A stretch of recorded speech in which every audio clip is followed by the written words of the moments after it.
Hi friends, మరొక అద్భుతమైన చిట్కాతోటి మీ ముందుకు వచ్చేసాను. ఏంటి రైస్ బ్యాగ్ ముందేసుకొని కూర్చొని ఉన్నాను అనుకుంటున్నారా? అవునండి, దీని నిండా రైస్ ఉన్నాయి. తెలంగాణలో రేషన్ షాప్లో తినే సన్న బియ్యం ఇస్తున్నారు. అది కూడా 3 నెలలకు ఒకేసారి ఇస్తున్నారు. చూడండి, 3 నెలల కంటే చాలా బియ్యం వస్తాయి కదంటే ఈ బియ్యం వచ్చేసి మా అక్క నాకు పంపించేసింది. బియ్యం చూసి నేను ఆశ్చర్యపోయాను, ఎందుకంటే చాలా బాగున్నాయి. కానీ ఆల్రెడీ నా దగ్గర బియ్యం ఉన్నాయి కదా, అవి అయిపోయేసరికి ఇవి పురుగు పడతాయేమోనని డౌట్ వచ్చింది. అందుకని నేను రైస్ షాప్ వాళ్ళని వెళ్ళి అడిగాను, బియ్యాన్ని ఎలా నిల్వ చేసుకోవాలి ఈ పురుగు పట్టకుండా అని. వాళ్ళు అప్పుడు నాకు ఈ ఐడియా ఇచ్చారండి.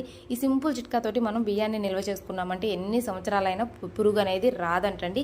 ఈ పౌడర్ వచ్చేసి బోరిక్ యాసిడ్ పౌడర్ అంట. ఇలా బియ్యాన్ని మనం బియ్యం మీద చల్లేసి బియ్యానికి మొత్తం కలిసేలా కాదే మనం బ్యాగ్లో ఉంచి కలిపితే పైనుంచి కింద వరకు కలవదు కదా, అందుకని ఇలా కింద పోసేసి మొత్తం పౌడర్ చల్లేసి బియ్యాన్ని మొత్తం కిందికి మీదకి కలిపేసామంటే ఈ పౌడర్ అంతా బియ్యానికి పడుతుంది కదా. ఆ తర్వాత మనం బ్యాగులకి ఎత్తి స్టోర్ చేసుకున్నామంటే చాలు, నెలలు కాదు సంవత్సరాలైనా సరే బియ్యంలోకి ఒక్క పురుగు కూడా రాదండి. ఈ సింపుల్ చిట్కా మీకు నచ్చితే లైక్ చేయండి, షేర్ చేయండి.